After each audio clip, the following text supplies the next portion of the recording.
o'tkazadigan tadbirimizni ochiq deb e'lon qilamiz.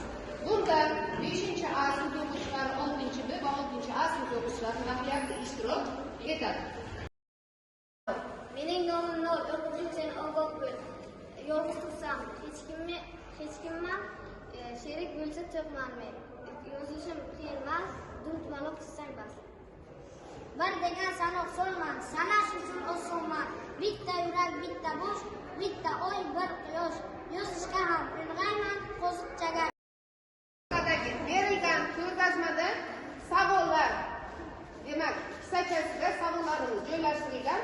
Har bitta o'quvchi, demak, 4ta, 5ta bu yerda sovg'a qo'yilgan. 5ta o'quvchi 1 kilometr necha metr? 1 kilometr 1000 metr. Sovg'angizni oling. Shunday chiqadi.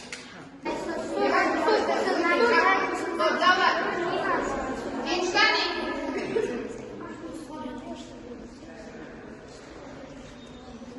120ning cho'ragi qancha bo'ladi?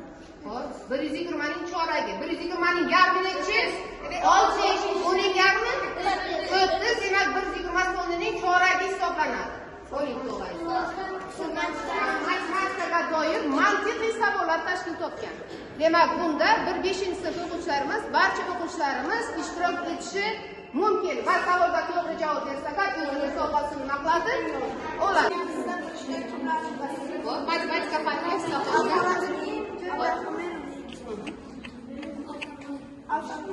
demak, bor o'zining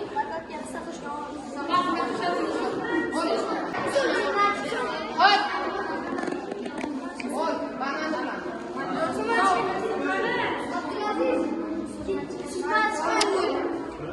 Maydon vazifasi nima? Kasblarda yuzdagi ma'lumotlarni